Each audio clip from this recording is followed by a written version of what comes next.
오늘 우리가 나눌 말씀은 그 본문 말씀은 요한복음 1장 6절서부터 이제 10절까지 말씀을 우리 함께 읽었었는데요. 지난주는 말씀을 정리하자면 지난주는 예수님이 어떤 분인지에 대해서 우리 나누는 시간을 가졌죠. 예수님이 어떤 분이라고 그랬죠? 예수님은 세상의 모든 만물을 만드시고 사람을 다시 만드시는 분이시다. 그러니까 세상을 창조하시고 나 개인을 재창조하시는 그런 분이 바로 우리 예수님이시다라고 얘기를 나눴습니다.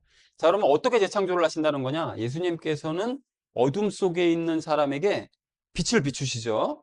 예수님이 여기 있다. 예수님이 너와 함께 있다라는 것을 이제 비추셔서 성령님을 그 사람에게 주시고 눈을 열어주시는 거죠. 그래서 이제 구원을 하십니다. 영의 구원을 하시는 거죠. 그래서 예수님께서는 그 방식 그대로 유대인들과 제자들에게 빛을 비추셨거든요. 당신이 어떤 분이라는 것에 대한 정체를 알리셨습니다. 근데 유대인들과 제자들은 정체를 처음에 알았나요? 몰랐나요? 몰랐죠. 그러다가 나중에 성령님 받고 난 다음에 제자들이 먼저 변화되고 일부 유대인들이 이제 구원을 받는 그런 역사가 일어났습니다. 그리고 예수님께서는 우리에게도 같은 일을 하세요. 그래서 우리가 예수님을 모르고 살 때 빛을 비추셔서 예수님의 정체를 알게 하시고 그래서 예수님을 영접해서 구원받게 하시는, 그리고 구원받은 이후에는 그 잘못된 모습에 빛을 비추시는 거죠. 내가 고쳐야 될 모습을 자꾸 빛을 비추셔서 변화시키시는, 그래서 내가 이것을 고쳐야 되겠구나라는 것을 깨닫게 하시고 변화시켜 가시는 일을 행하신다. 그러니까 여기서 영의 구원을 하시고 혼의 구원을 이루시는 그런 일들을 하신다. 그래서 그 외에도 또 우리 지난주 본문 말씀에 근거해서 나 자신에 대한 궁금한 점이 생기거나 어떤 인생에 문제가 생기면 나를 만드신 예수님께 여쭤봐야 된다라고 했었죠. 예수님이 제일 잘 아시니까요, 모든 상황을. 그래서 여쭙는데, 그렇게 여쭌 상태로 성경을 읽으면 그 답에 해당하는 구절에 빛을 비춰주십니다. 그래서 그 답이 내가 내 현재 상황에 대한 문제나 또 궁금증에 대한 답을 성경을 통해서 발견할 수 있도록 해주신다는 거죠. 근데 요게 쉽게 되면 참 좋은데 처음서부터 쉽게 되지는 않습니다. 그래서 예수님과의 관계가 좀 친해져야 하므로, 그래서 하박국과 같은 그런 우리가 요즘 큐티하고 있는 하박국과 같은 절박한 마음으로 여쭙고 답을 찾으면, 그러면 예수님께서 성경을 통해서 그 구절에 이제 빛을 비춰주심으로 답을 얻게 하신다라는 얘기를 지난주에 우리가 나눴습니다. 자, 그래서 정리를 좀 해보자면 그 우주 만물을 만드신 우리 예수님께서는 나에게 빛을 비추셔서 성령님을 주시고요. 그래서 거듭나게 하시고요. 그리고 거듭난 이후에도 빛을 비춰주셔서 나를 예수님 닮도록 변화시켜 가시는 그런 일을 행하신다. 그래서 또한 나를 만드신 예수님께 절박한 마음으로 여쭙고 구하면 성경 안에서 답을 비춰주심으로 인생살이가 쉬워진다.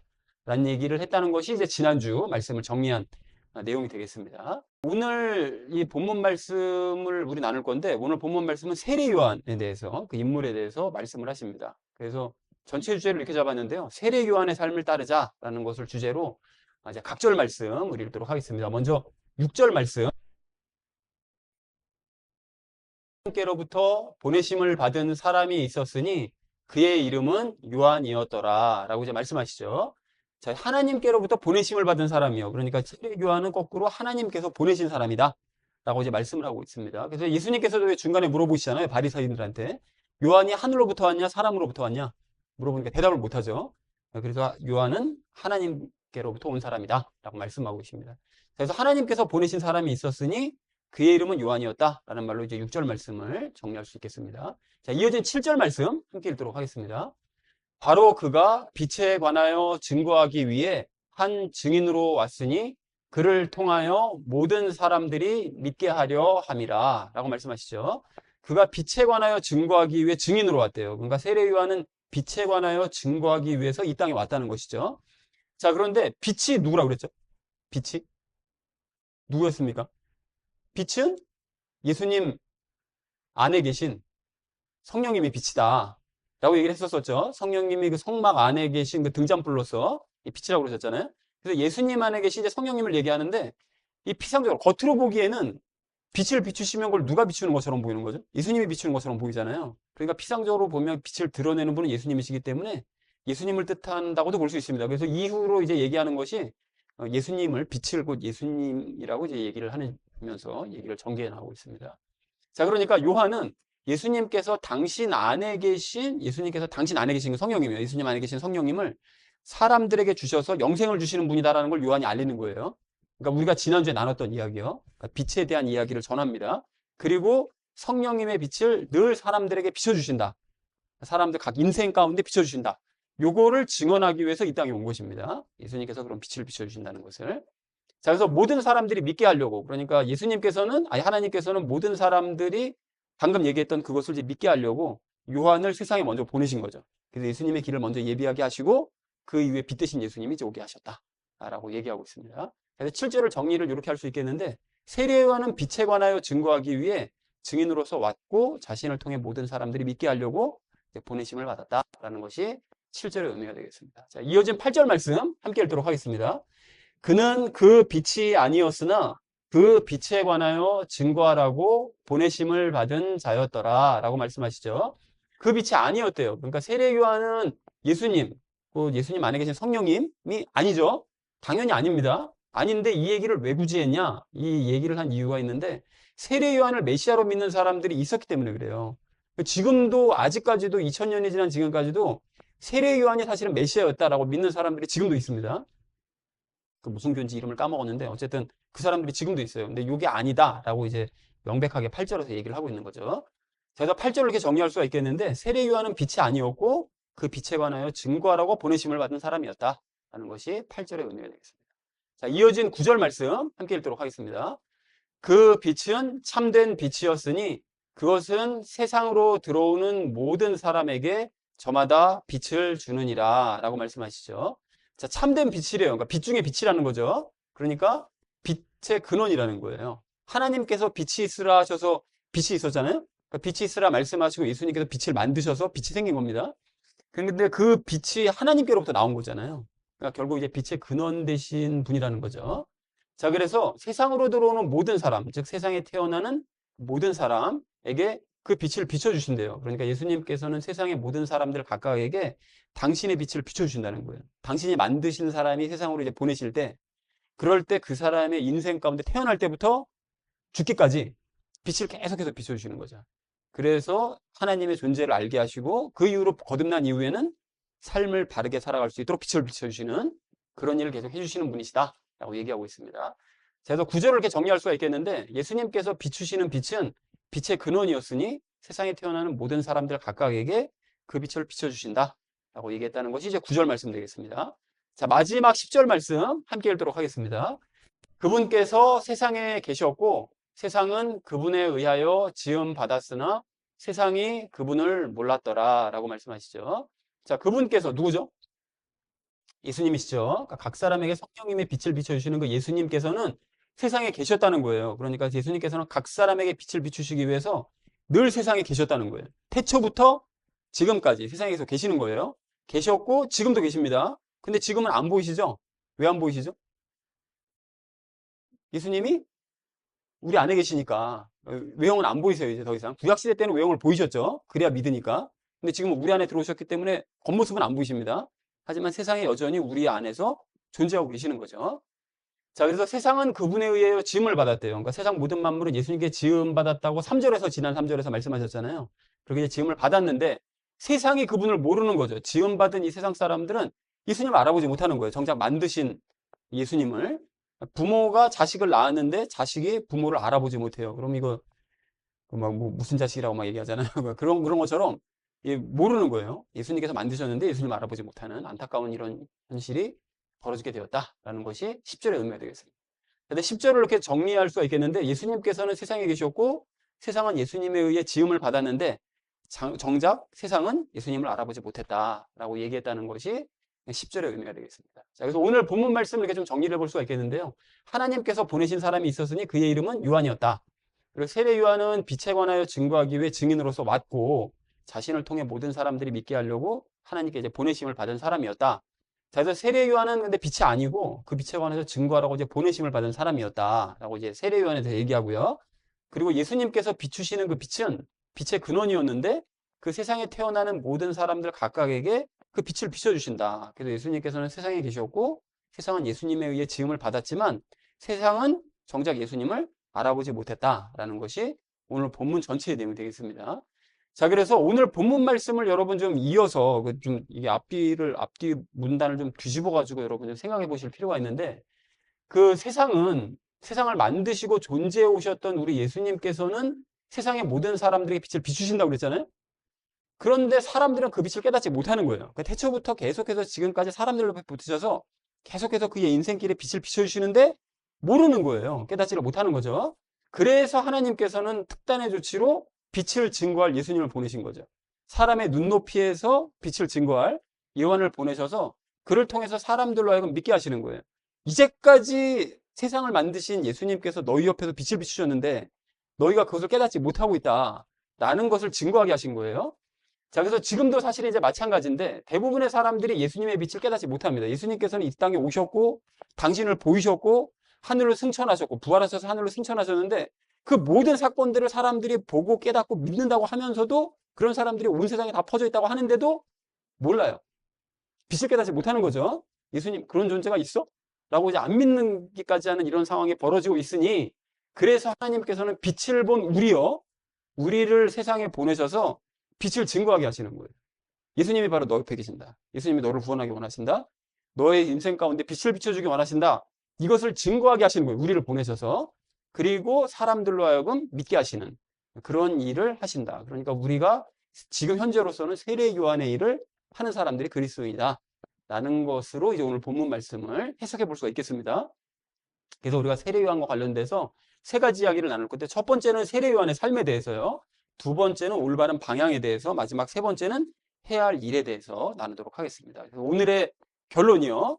세례 요한의 삶을 따르자라는 것을 주제로 이제 나머지 말씀은 삶에 적용하면서 말씀 나누도록 하겠습니다. 첫 번째로 우리가 나눌 말씀은 세례 요한에 대해서 알자 하는 것입니다. 여러분, 세례 요한은 제사장 사가랴의 아들이었습니다. 그러면 여러분 이 세례 요한은 장차 뭐가 되는 거죠? 제사장이 되는 거죠. 당시에는 제사장이 그 세습이었기 때문에 제사장의 아들은 그냥 제사장입니다. 그러니까 제사장이 될 사람이었어요. 그리고 세례 요한은 사가랴와 엘리사벳, 아버지 사가랴와 엄마 엘리사벳이 오래 기도한 이후에 얻은 외아들이었습니다. 딱 한 명이었어요. 그것이 이제 누가복음 1장 13절에 나오죠. 그리고 세례 요한은 태에서부터 성령님께 반응한 영적인 사람이었어요. 그러니까 엘리사벳이 애를 가지고 있었는데 마리아가 찾아오니까 그 마리아 안에도 예수님이 계셨잖아요. 이제 그거를 뱃속에 있는 세례 요한이 느끼고 엄마 뱃속에서 막 뛰노는 그러니까 영적인 사람이었던 거죠. 참 쉬운 얘기가 아닌데. 자, 그러니까 세례 요한은 하나님과 부모에게 사랑받으면서 제사장으로서 일평생을 평안히 살 수 있었던 그런 사람이었던 거예요. 우리 세례 요한은. 자, 그래서 당시의 제사장들은 경제적인 어려움을 겪긴 했습니다. 대제사장은 잘 살았는데 나쁜 짓 해가지고 잘 살았지만 일반 제사장들은 경제적인, 양심적으로 사는 제사장들은 경제적인 어려움을 겪기도 했어요. 그렇지만 적어도 사회적인 존중은 받으면서 살 수 있었던 그런 사람들이었던 거죠. 그런 부류였습니다. 그래서 요한이 그런 삶을 살 수 있었음에도 불구하고 요한은 이 모든 삶을 다 뒤로하고 광야로 갑니다. 광야에서 생활합니다.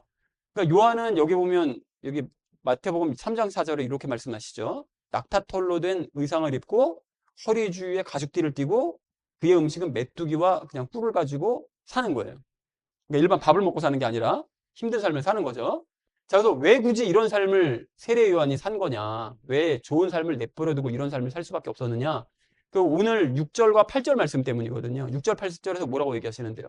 하나님께로부터 보내심을 받은 사람이 있었는데 그 빛에 관하여 증거하라고 보내심을 받은 사람이 요한이었다. 이렇게 얘기하잖아요. 누가 보내신 건데요? 하나님이 보내신 거죠. 그런 거예요. 그러니까 세례 요한은 하나님께서 자기에게 사명 주시고 세상으로 자기를 이제 보내셨기 때문에 그 명령에 순종해서 안락한 삶을 뒤로하고 광야에서 생활을 하기로 결정을 한 거죠. 결정을 한 겁니다. 자, 그러니까 요 말씀이요. 요게 이제 말라기서 말씀인데 요거 좀 우리 함께 읽을까요? 시작. 보라, 주의 위대하고 무시무시한 날이 오기 전에 내가 예언자 엘리야를 너희에게 보내겠노라. 그리하면 그가 아버지들의 마음을 자식들에게로, 자식들의 마음을 그들의 아버지들에게로 돌이키리니 이는 내가 와서 땅을 저주로 치지 않게 하려 함이라. 라고 말씀하시죠. 여기 보면 주의 위대하고 무시무시한 날이 어떤 날인데요? 심판날이죠. 그 심판날이 오기 전에 예언자 엘리야를 보내겠다고 말씀하세요. 이게 엘리야가 누굽니까? 이게 세례 요한이죠. 그러니까 그리하면 그가 아버지들의 마음을 자식들에게, 자식들의 마음을 아버지에게, 그러니까 요거 역할을 하는 것이 세례 요한의 역할인 거예요. 그래서 이는 내가 와서 땅을 저주로 치지. 만약에 세례 요한이 안 왔으면 하나님께서 바로 세상을, 약한 세상을 저주로 치셨을 텐데 그렇게 되지 않도록 세례 요한을 먼저 보낸 거다라고 이제 말씀하십니다. 그래서 말라기 대언자가 예언한 바로 요 사람이 세례 요한이었던 거예요. 자, 그러니까 성경의 기록은 없지만 하나님께서는 세례 요한에게 말라기가 예언한 그 엘리야가 바로 너다 라고 어느 날 세례 요한에게 말씀하셨겠죠. 그게 바로 너라고. 그러니까 너는 내 명령을 듣고 행해야 돼 라고 얘기를 하셨겠죠. 그래서 이러한 부르심을 받았을 때 그럼 세례 요한은 고민을 전혀 안 하고 그럼 제가 순종하겠습니다 했을 것이냐. 인간적인 고민은 했겠죠. 갈등이 왜 없었겠어요. 그러니까 평안하고 안정된 삶을 살 수 있는 그 조건과 환경이 갖춰져 있잖아요. 자기는 그냥 있으면 제사장이 되는 거예요. 그러니까 평안하고 안락한 삶이, 안정된 삶이 예정돼 있는데 그런 고민이 그러니까 더 깊을 수밖에 없는 거죠. 내가 이거를 이런 안락한 삶을 버리고 그런 험악한 삶을 살아야 된다고? 갈등 안 할 수가 없었을 것입니다. 자, 근데 그럼에도 불구하고 세례 요한이 평안하고 안정된 삶을 포기하고 광야로 간 이유는 왜 그런 거죠? 다른 누구도 아닌 하나님께서 자기를 부르시니까요. 하나님께서 명령하시는데 그 명령을 안 들을 수는 없는 거잖아요. 그러니까 가는 거거든요. 그래서 세례 요한은 마땅히 하나님께 순종해야 된다는 사실을 알았기 때문에 그래서 안정된 삶을 포기하고 광야로 간 겁니다. 근데 여러분 이게 생각해보면 이게 하나님께 순종한 이게 진짜 참제사장인 거잖아요. 제사장은 하나님의 말씀에 순종해야 되는 사람이잖아요. 그런데 하나님께서 명령하셨을 때 전 도저히 그런 삶을 못 살겠어요.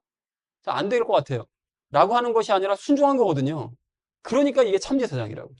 요한이 도리어 성전에 있는 제사장들이 아닌 광야로 간 제사장인 세례 요한이 진짜 제사장입니다. 그래서 세례 요한의 이러한 결단과 순종은 그러면 참 위대한 결정을 했으니 칭송받아야 될 그런 일이냐? 그건 아닙니다, 여러분. 그건 아니에요. 왜 그러냐면 이거 마땅히 해야 될 일이기 때문에 그런 거예요. 여러분 하나님께서 부르시고 보내시는데 순종하지 않으면 그건 비정상적인 행동입니다. 그랬던 사람이 있었죠? 누가 그랬죠? 요나가 그랬죠? 요나 보고 하나님께서 니느웨로 가라고 그러니까 어떻게 해요? 정반대로 가버리잖아요. 이렇게 불순종한 요나를 보면 이거 비정상적인데 이거 하나님께서 명령하시는데 순종 안 한다고? 이렇게 되는 거잖아요. 이거 안 됩니다, 여러분. 그래서 만약 세례 요한이 계속 갈등하다가 저는 도저히 순종 못 하겠어요.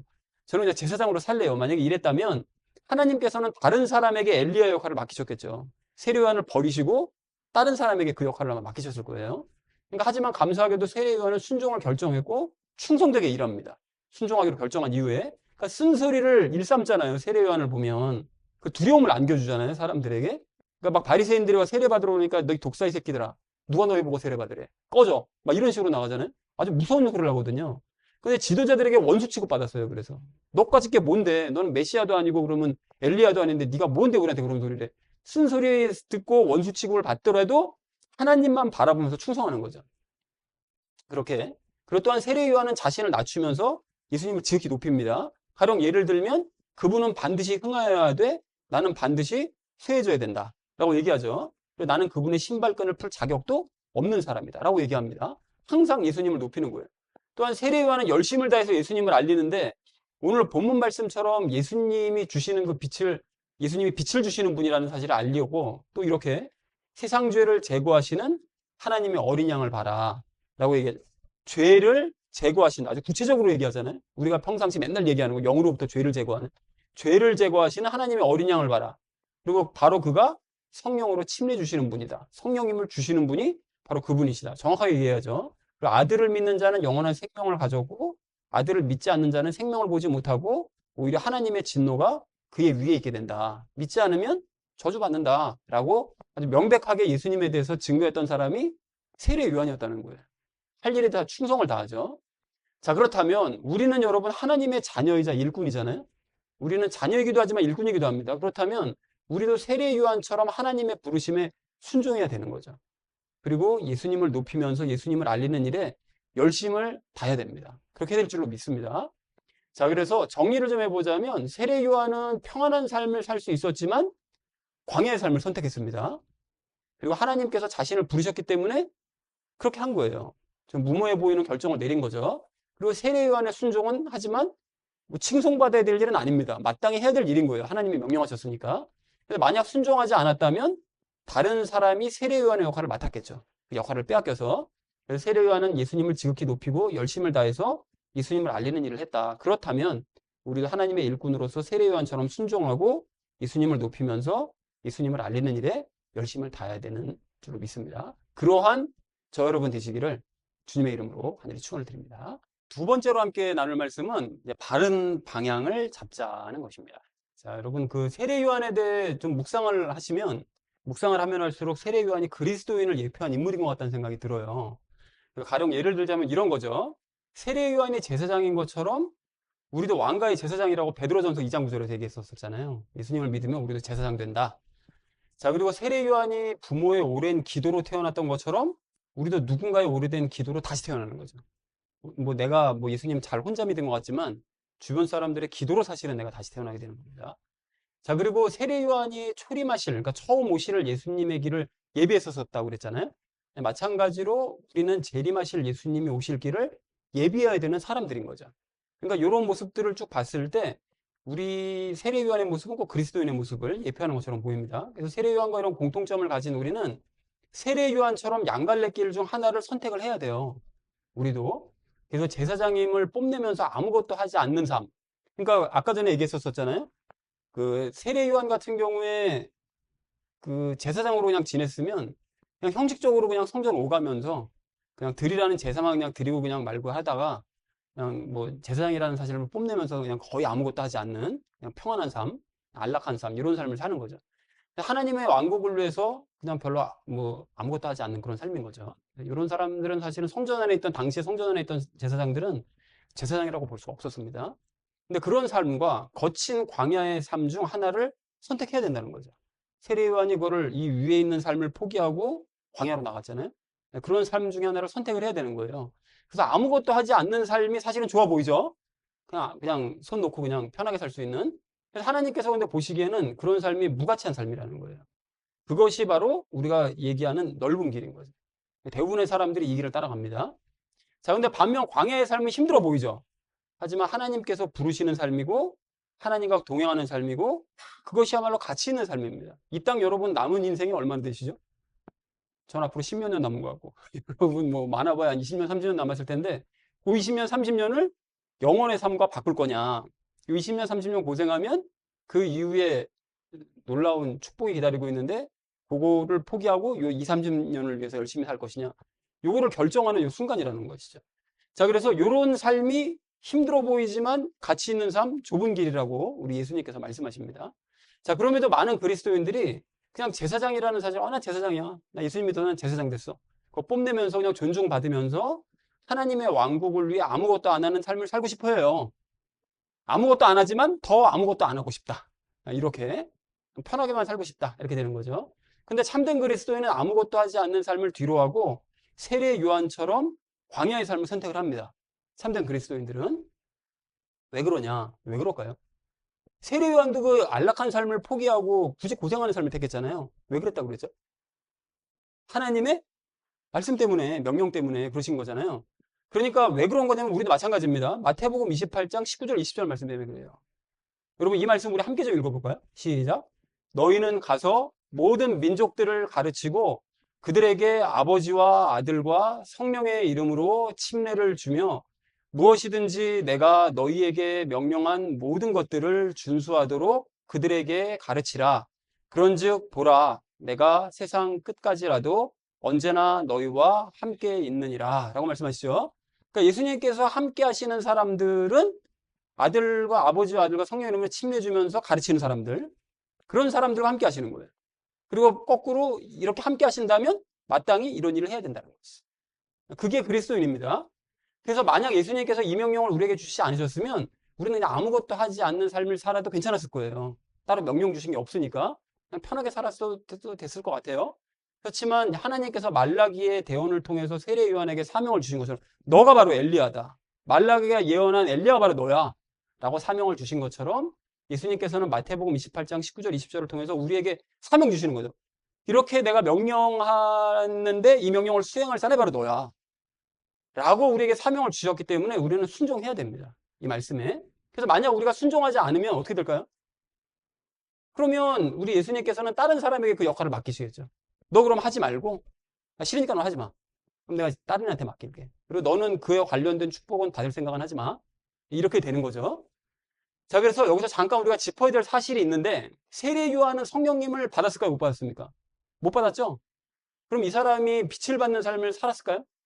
못 받았습니다. 왜냐하면 성령님을 못 받았으니까 성령님의 빛을 받지도 못했어요. 구약시대 사람이기 때문에. 그런데도 열정적으로 예수님을 증거했죠. 열정적으로. 아까 전에 우리가 봤던 것처럼. 그런데 우리는 성령님 세례를 받았죠. 그래서 성령님 세례 받았으면 빛을 받는 삶을 살고 있죠. 예수님께서 날마다 빛을 비춰주신다면서요. 빛을 받는 삶을 살고 있기 때문에, 그러니까 마땅히 예수님을 증거하는 일에 세례 요한보다 더 열심을 내는 삶을 살아야 됩니다. 그것이 순리적으로 맞잖아요. 그죠?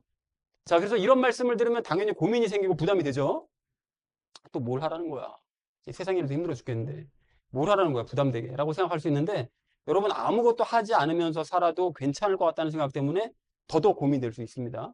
세례 요한도 내가 가만히만 있으면 이렇게 안락한 제사장의 삶을 살 수 있는데 뭘 하고 고생을 해, 광야 나가서 안 해 나는, 이렇게 할 수 있었을 것처럼 우리도 아무것도 하지 않았고 그냥 살아도 그리스도인도 괜찮은 거 아닌가, 이런 생각이 자꾸 나의 발목을 잡는 거죠. 그러니까 고민이 되는 거예요. 근데 참된 그리스도인은 하나님께 순종해야 마땅한다는 사실을 알기 때문에 광야로 갑니다. 그게 맞는 거예요. 여러분, 그런 의미에서 우리가 생각해야 될 비유가 있는데 뭐냐면 달란트 비유입니다. 여러분이 달란트 비유를, 이 5달란트, 2달란트 받은 이거 있잖아요. 근데 선한 주인은 종들에게, 종인데 아들이 아니라 종입니다. 종들에게 막대한 재물을 나눠줬어요. 여러분, 한 달란트가 무게로 얼마냐면 34kg입니다. 근데 5달란트를 주면 곱하기 5 해보세요. 얼마야? 뭐 어마어마하잖아요. 금이 그만큼이에요. 금이. 그러니까 지금 금이 한 돈이 3.75g이잖아요. 3.75g 한 돈이 얼마죠, 요즘? 한 몇십만 원 해요? 그런데 그게 몇백 킬로예요. 그럼 무지막지한 돈이죠. 그걸 나눠준 거예요. 그래서 5달란트 받은 종과 2달란트 받은 종은 선하신 주인의 의도를 깨닫고 광야와 같은 세상으로 간 거예요. 받자마자 세상으로 나갑니다. 세상으로 나가서 주인이 돌아올 때까지 열심히 충성해서 2배의 재물을 각각 얻어요. 그랬잖아요. 자, 그런데 한 달란트 받은 종은 어떻게 하죠? 아무것도 하지 않고, 난 아무것도 하지 않고 있지만 더 아무것도 안 하고 싶다. 그래서 그냥 집에 있었던 거예요. 평안히 지낸 겁니다. 이거 있으니까 됐지 뭐. 평안히 지낸 거예요.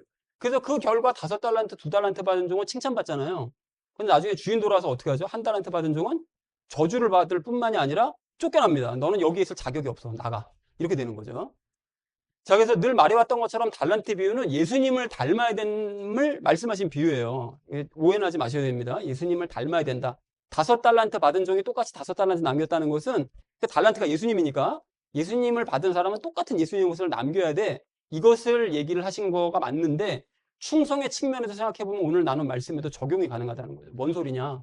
구원받았으니까 나는 내가 하고 싶은 대로 행하면서 그냥 평안히 살아도 돼 라고 생각하는 사람이 한 달란트 받은 종이라고. 이런 사람. 그러니까 이런 사람은 사실 구원을 받지 못한 사람이에요. 나는 구원받았으니까 누가 나를 간섭할 거야? 나는 그냥 가만히 있을 거야. 누가 나를 간섭해? 근데 하나님께서 그렇게 말씀하신 적이 없거든요. 중요한 건. 근데 본인은 구원받았다고 생각하는 거죠. 그냥 평안히 지낼 거야, 그냥. 이렇게 생각하는 사람. 근데 참된 그리스도인은 5달란트, 2달란트를 받은 종들처럼 세례 요한과 같은 삶을 각오하고 광야로 나가서 충성을 다하는 사람들이에요. 그러니까 우리가 생각해 봐야죠. 나는 정말 하나님의 왕국으로 충성을 다하는 삶을 살고 있나? 뭐를 하지 내가 지금 하나님의 왕국에서 하는 일이 뭐지? 생각해 봐야 되는 거죠. 여러분, 이와 같은 삶을 사는 것이 칭송받아야 될 일이냐? 그러면 나 이렇게 할 테니까 사람들한테 나 좀 널리 알려지게 해주세요. 나 우쭐할 수 있게 좀 해주세요. 이래야 되는 거냐? 그것도 아니에요, 여러분. 전혀 그런 게 아닙니다. 이거는 마땅히 해야 될 일인 거예요. 마땅히 그리스도인으로서.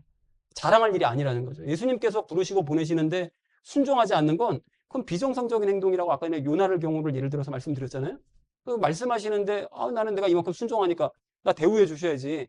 이게 비정상적인 행동입니다, 여러분. 그래서 만약 우리가 난 이런 삶을 도저히 못 살겠어요. 싫어요, 나는. 그러니까 나는 그리스도인으로 삶을 거부할래요. 이렇게 되면 예수님께서는 한 달란트 받은 종에게 하신 것처럼 나의 역할을 다른 사람에게 넘겨주시겠죠. 그럼 너 하지 마. 쟤한테 줄 테니까. 이렇게 되는 거죠.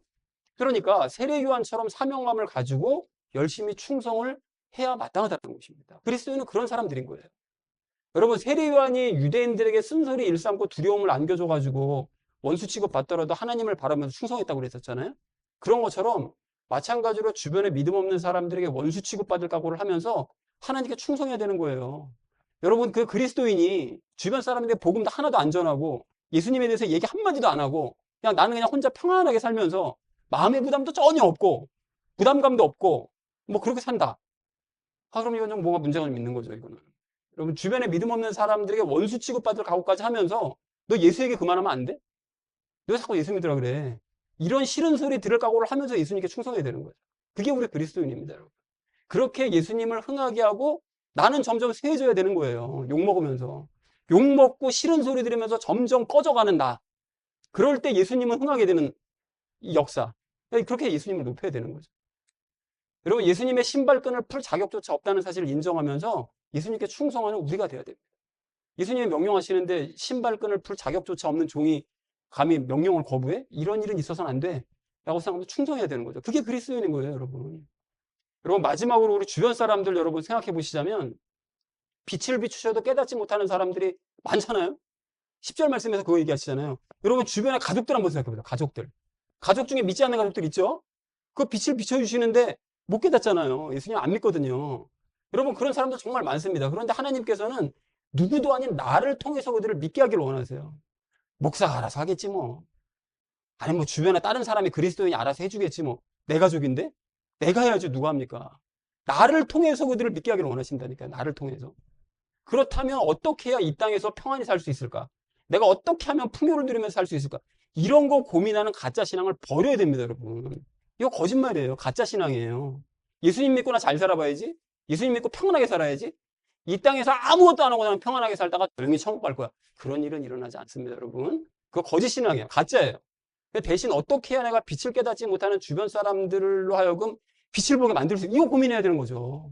살살고 고민하는 게 아니라 이 사람들 어떻게 하면 예수님 믿게 할 수 있지? 이거 고민해야 되는 거예요. 어떻게 해야 그들이 믿게 할 수 있을지를 진지하게 고민하면서 사명감 가지고 예수님을 전하는 진짜 신앙인이 되어야 될 줄로 믿습니다. 한 명밖에 안 하는. 그렇게 되어야 될 줄로 믿습니다, 여러분. 네, 믿어야 돼요, 여러분. 그렇게 돼야 됩니다, 여러분. 그리고 이런 이야기를 들을 때 스트레스 받으시면 안 돼요, 여러분. 안 됩니다. 이러한 삶이 달란트를 받은 그리스도인의 삶이고 참된 그리스도인이 나가야 될 올바른 방향인 거예요. 그 방향을 여러분께 제시드리는 거예요. 여러분 혹시라도 이제까지 나는 이런 거 아니었던 것 같은데 예수님 믿는 삶이 이런 것이었어요? 난 이런 거 싫은데? 여러분 만약에 이랬다면 그 방향에서 벗어나 있던 거거든요. 그래서 여러분 방향 바르게 잡고 함께 달려가자고 예수님에게 들은 말씀을 여러분께 전달드리는 거예요. 그러니까 여러분 이 얘기를 들으면서 여러분 스트레스 한번 받아봐라. 죽어봐라. 제가 이런 마음으로 여러분께 말씀드리겠어요? 아니라고요.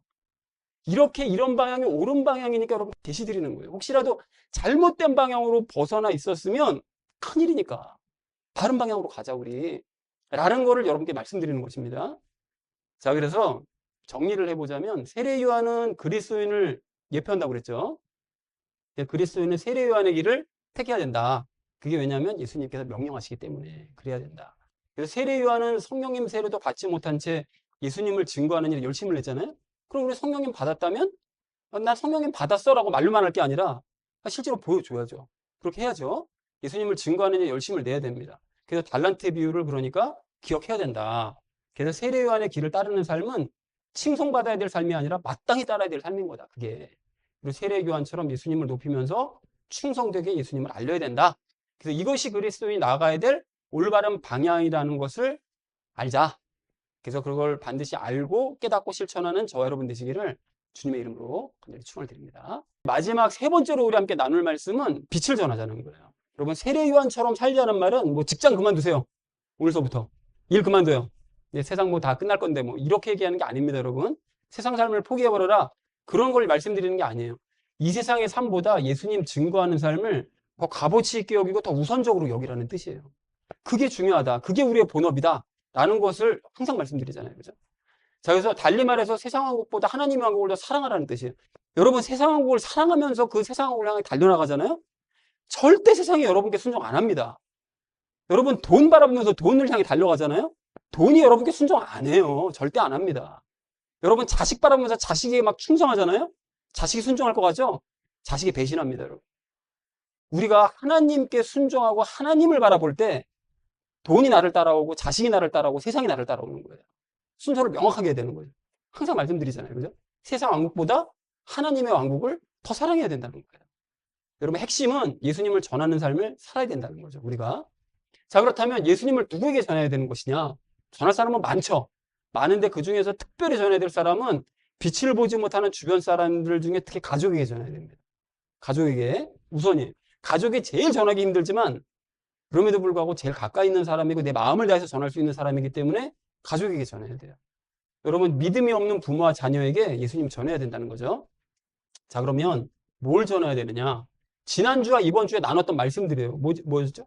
예수님은 온 세상을 지으셨고, 지으신 세상 안에 들어와 계셨고, 지금도 계신다. 이걸 전하는 거죠. 예수님이 너 옆에 계신다고. 이걸 전해야 되는 거예요.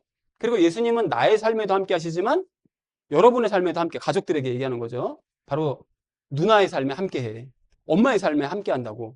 그리고 바로 너의 삶에 함께 한다고. 라는 것을 전해야 되는 거죠. 또 예수님은 영생을 주시고, 삶의 빛을 비춰주시는 능력을 가지고 계신 분인데, 나의 삶을 비춰주셔서 나에게 영생 주신 것처럼 너의 삶에도 빛을 주셔서 영생 주기 원하셔.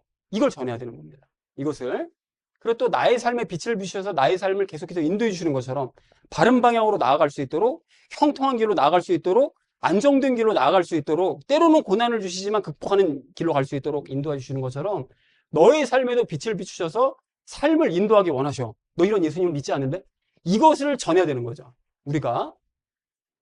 자, 그런데 여러분, 특히나 이게 자녀들과 다음 세대들을 우리가 좀 생각해 볼 필요가 있는데, 여러분, 물질의 풍요함을 자랑하고 부러워하는 물질만능주의가 지배하는 세상을 살고 있잖아요. SNS에 여러분 한번 들어가 보세요. 보면 그냥 전부 다 자랑질하는 얘기밖에 없어요. 그거 보면서 전부 다 나는 왜 이럴까? 내 삶은 왜 이럴까? 또 한편에 또 그러고 살아요. 이게 얼마나 웃긴 얘기입니까, 이게. 근데 한편에서는 자랑하고 한편에서 막 부러워하고. 나도 그럼 저렇게 돼야지. 뭐 물질만능주의가 지배하는 세상을 살고 있는데, 그리고 또 하나님께서 제시하신 성적 기준이 무너진 지가, 여기서 성적은 학교 성적을 얘기하는 게 아니라 그 성적인 거예요. 그 기준은 무너진 지가 아주 오래됐습니다. 뭐 TV나 무슨 뭐 유튜브 같은 거 보면 뭐 얼마나 잤다, 몇 명이랑 잤다, 막 듣기도 끔찍한 얘기를 그냥 막 아무렇지도 않게 막 얘기를 해요. 그냥 그 낄낄거리고 지네끼리. 참 그런 거 보고 한숨 나는데, 이런 게 무너진 지는 정말 오래됐다는 것이죠. 그래서 육체와 혼이 온 세상을 지배하는 세상에서 살아가고 있는 거예요. 우리 자녀들이. 그런 세상에서 살고 있습니다. 자, 그래서 이런 세상에서 살아가는 우리 자녀들에게, 야, 예수님은 나중에 붙잡아도 되니까 너도 남들처럼 일단 물질을 붙잡아야 돼. 돈 잡아야 돼. 부동산이 최고다. 주식이 어쩌고 저쩌고 해도 부동산이 최고. 자식들에게 이런 거나 가르쳐야 되겠습니까, 여러분? 그리고 예수님은 신경 쓰지 말고 너도 다른 애들처럼 세상을 즐겨. 나가서 즐기라고. 가서 무슨 모터밤인가 뭐 그런 거 있잖아요. 가서 막 놀고 막 즐기고 막 세상을 그렇게 살아야 돼. 이런 거 가르쳐야 됩니까, 그리스도인이? 그리고 예수님은 나중에 알아도 되니까 넌 세상 지식을 아는데 일단 열심을 해야 돼. 이런 거나 여러분 가르쳐야 됩니까, 우리가 그리스도인이? 이게 맞습니까, 여러분? 이러한 삶은 세례 요한을 따르는 삶은커녕 그리스도인이라고 보기조차 힘든 삶인 거예요, 여러분. 이게 여러분 육체와 혼이 지배하는 세상으로 아이들 내몰고 방치하는 삶인 거예요. 그 이유는 나도 모르겠다. 일단은 그렇게 한번 해봐봐. 그 이유는 나도 모르겠어. 방치하는 거죠, 애들을. 여러분, 부모가 세상만 바라보고 세상만 중시하잖아요. 자식이 어떻게 될까요? 명백하게 말씀드립니다, 여러분. 자식들 틀림없이 망해요. 100% 망합니다. 제가 장담 드릴 수 있어요. 100% 망합니다. 듣기 싫어도 어쩔 수 없어요. 100% 망해요. 자식을 세상만 중시하면, 부모가. 그러니까 이제라도 세상 왕국이 아닌 하나님의 왕국을 바라보게 해야 됩니다, 애들을. 세상 왕국에서 잘 살 거 생각할 게 아니라 하나님의 왕국에서 잘 살게 만들어줘야 되는 거죠. 그리고 육체의 생명을 위한 삶을 살게 하는 것이 아니죠. 네 육신 잘 되고 네가 앞으로 인생에서 세상에서 잘 살아나고 이거를 위한 삶이 아닌 영원한 생명을 위한 삶을 가르쳐야 되는 거죠. 살게 해야 되는 거죠. 그리고 이 세상에 화려한 네온 사인 그 빛이요. 그 빛이 아닌 예수님께서 비춰주시는 빛을 보게 해야 된다는 것이죠. 그게 우리 그리스도인 부모가 해야 될 일입니다. 그리고 필요하다면 세례 요한처럼 자식에게 미움받을 각오를 하고서라도 쓴소리를 하면서 반성을 촉구해야 됩니다. 너 왜 예수님 요즘 믿는 게 좀 이상한 것 같아? 너 성경은 좀 보니? 기도를 좀 해? 이런 것을 여러분 쓴소리해야지. 너 공부했어? 이런 것만 따지고 있으면 안 된다는 거예요. 너 세상 나가서 어떻게 살지 이거 계획했어? 이런 것만 따지면 안 된다는 거예요, 여러분. 미움받을 각오를 하고서라도 자식에게 쓴소리를 해야 됩니다. 공부 쓴소리 하라는 얘기가 아니라 영적으로 쓴소리를 해야 된다는 거예요, 영적으로. 그러려면 나부터 빛을 받아서 영생 얻고 계속해서 빛을 받는 삶을 살아야 되는 것이죠. 나부터가. 그리고 세례 요한처럼 예수님을 지극히 높이는 삶을 살아야 됩니다, 여러분. 예수님만 흥할 수 있다면 내 인생을 세워도 괜찮아. 이걸 가르쳐야 되는 거예요. 여러분, 이게 숨겨진 비밀이거든요. 내 인생만 흥할 수 있다면 예수님은 좀 없어져도 돼. 이렇게 되면 그 인생은 틀림없이 망하거든요. 근데 여러분, 내 인생은 좀 쇠하더라도 예수님만 내 인생에서 흥할 수 있으면 예수님이 나 책임져 주신다니까요. 이게 숨겨진 비밀이라고요. 이걸 몰라요, 사람들이. 이걸 모른다고요. 내 인생이 좀 쇠해지더라도 예수님만을 갈 수 있으면 내 인생도 성공하는 거거든요. 근데 어떻게든 예수님 깔아뭉개고서는 내 인생 한번 떠보려고. 그러니까 망하는 거죠. 인생이 점점 그냥 깔아앉는 거죠. 나는 예수님의 신발끈을 묶을 자격조차 없는 사람이라고 가르쳐야 되는 거예요, 애들을. 그래야 자식들이 예수님의 위대하심을 조금이나마 느낄 수가 있습니다. 조금이나마. 세례 요한의 삶을 그래서 살아가기 원합니다. 자녀들을 위해서라도 세례 요한의 삶을 살아야 될 줄로 그렇게 믿습니다. 그래서 예수님께서 다시 오실 길을 예비하는 세례 요한이 되는 우리 각자가 되시기를 간절한 마음으로 소망을 합니다. 자, 그래서 우리 정리를 좀 할 텐데요. 세례 요한과 같은 삶을 살라는 것은 세상의 삶보다 예수님을 증거하는 삶을 더욱 값어치 있게 우선적으로 여기라는 뜻이다. 구원받지 못한 가족들에게 예수님 전해야 된다. 그들에게 빛에 대해서 증거해야 된다. 특히 자녀들과 다음 세대에게 빛을 전해야만 한다. 그러려면 나부터 빛을 받아서 영생 얻고 계속해서 빛을 받는 삶을 살아야 된다. 그래야 본이 될 테니까요. 그래야 보여줄 수 있으니까요. 그래서 예수님을 높이는 삶을 살면서 가르쳐야 된다. 자식들을 위해서라도 세례 요한의 삶을 살면서 예수님 다시 오실 길을 예비하자. 예비하는 또 저와 여러분 되시기를 주님의 이름으로 간절히 축원을 드립니다. 세례 요한의 삶을 따르자라고 우리 이야기를 나눴었는데요. 첫 번째로 나눴던 것이 세례 요한에 대해서 알자고 했죠. 세례 요한이 여러분 안정적인 삶을 뒤로하고 광야로 갔던 이유가 뭐라고요? 하나님께서 명령하셨으니까 그것 때문에 결정을 한 거죠. 세례 요한의 결정은 칭송받아야 될 일일까요? 아닙니다. 마땅히 해야 될 일인 겁니다. 마땅히 하나님이 명령하셨으니까. 자, 세례 요한은 예수님을 지극히 높이고 예수님을 알리는 일에 열심을 다하는 삶을 살았다. 그래서 하나님의 일꾼으로서 세례 요한처럼 순종하고 예수님을 높이면서 알리는 삶을 우리도 살아야 된다라는 얘기를 우리 첫 번째로 나눴습니다. 자, 우리 두 번째로 나눴던 말씀이 바른 방향을 잡자고 그랬죠. 우리도 세례 요한의 길을 택해야 되는 거예요. 여러분, 이거 선택사항이 아닙니다. 그냥 택해야 되는 거예요. 그런 삶을 각오해야 됩니다. 그래서 우리가 세례 요한의 길을 택해야 되는 이유가 뭐라고 그랬죠? 누구의 명령 때문에? 그치, 예수님의 명령 때문에. 마태복음 몇 장이요? 마태복음 28장이요. 몇 절이요? 19절, 20절이요. 그냥 외우세요, 외우. 마태복음 28장 19절, 20절이 마지막입니다. 마지막 장, 마지막 절이에요. 그 명령 때문에 우리는 그 길을 택해야 되는 거죠. 그래서 우리가 세례 요한보다 더 마땅히 예수님을 증거해야 되는 이유가 뭘까요? 세례 요한은 뭐를 받지 못했죠? 성령을 못 받았어요. 그리고 또 뭐를 못 받았다고요? 빛을 못 받았어요. 빛 받는 삶을 살지도 않았어요. 그런데도 불구하고 예수님을 열심히 증거했다면 우리는 성령님도 받고 빛을 받는 삶을 살고 있으니 더 열심히 증거해야 된다고 그랬죠. 그러면 오늘 주제와 관련돼서 우리가 기억해야 될 비유가 있다고 그랬죠? 뭐라고 그랬습니까? 달란트 비유 기억해야 된다고 그랬습니다. 그래서 우리 주변에는 빛을 깨닫지 못하는 사람들이 많은데 하나님께서는 나를 통해서 그들을 믿게 하기를 원하신다는 거죠. 그렇다면 그들의 구원을 위해서 고민해야 되는 겁니다. 세상 삶을 위해 고민할 것이 아니라 그들의 어떻게 구원할 것인가를 고민해야 되는 거예요. 그러면 세상 삶은 예수님께서 책임져 주신다는 거죠. 이 원리를 잊으면 안 됩니다, 여러분. 잊으시면 안 돼요. 그렇게 돼야만 합니다. 그래서 이러한 삶의 방향이 옳은 방향임을 깨닫고 함께 나아가는 우리가 되자라는 얘기를 우리 두 번째로 나눴습니다. 자, 우리 마지막 세 번째로 나눴던 말씀이 빛을 전하자고 얘기를 했죠. 자, 세례 요한처럼 살라는 것은 세상보다 하나님의 왕국을 더 사랑하고 예수님을 전하는 삶을 우선하라는 그런 뜻이었다. 자, 그래서 우선적으로 누구에게 예수님을 전해야 된다고요? 가족에게 전해야 됩니다. 가족에게, 부모나 자식이나 우리 형제나 친척들에게 전해야 되는 거죠. 자, 그리고 무엇을 그러면 전해야 되는 걸까요? 많았죠? 예수님이 무엇을 창조하신 분이라고요? 온 세상을 창조하셨다. 그리고 그분은 창조하신 이후로 이 세상에 계셨다. 지금도 계신다. 그리고 그분은 계시면서 뭘 하시느냐? 사람들에게 뭘 비춰주신다고요? 빛을 비춰주신다. 그럼으로써 뭐를 주신다고요? 그 사람 심령 안에? 성령님을 주신다. 그래서 그를 거듭나게 만드신다. 거듭난 이후에도 계속해서 빛을 주셔서 삶을 올바른 방향으로 나아갈 수 있도록 만들어주신다. 그분이 바로 우리 예수님이시다. 너도 그런 예수님 믿지 않는데? 야, 들어보니까 별로 믿고 싶지 않다. 이런 얘기를 할 게 대부분일 텐데 어쨌든 전해야 됩니다. 전하라고 하셨으니까 우리는 전하는 거예요.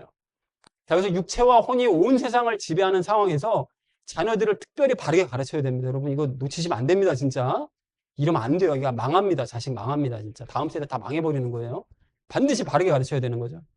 자, 그래서 자녀들로 하여금 하나님의 왕국과 영원한 생명과 예수님의 빛을 세상 왕국이 아닌 하나님의 왕국이요. 육체의 생명이 아닌 영원한 생명이요. 세상의 빛이 아닌 예수님의 빛이요. 반드시 보게 만들어야 됩니다, 여러분. 그래서 자식에게 미움을 받을 각오를 하고서라도 필요할 때는 꾸짖으면서 반성을 촉구해야 된다는 것이죠. 영적으로. 그래서 나를 낮추고 예수님을 지키게 높여야 애들도 예수님 높으신 줄 압니다. 그리고 자녀들을 위해서라도 세례교환의 삶을 살면서 예수님 다시 오실 길을 예비하는 우리가 되자. 라는 얘기를 마지막 우리 세 번째로 나눴습니다. 사랑하는 우리 나눔 있는 교회 성도님들 모두는 세례요한의 삶을 여러분 묵상하시고요. 그 삶을 따르시기 바랍니다. 그렇게 다시 오실 예수님의 길을 예비하는 저와 여러분 되시기를 주님의 이름으로 간절히 축원을 드립니다.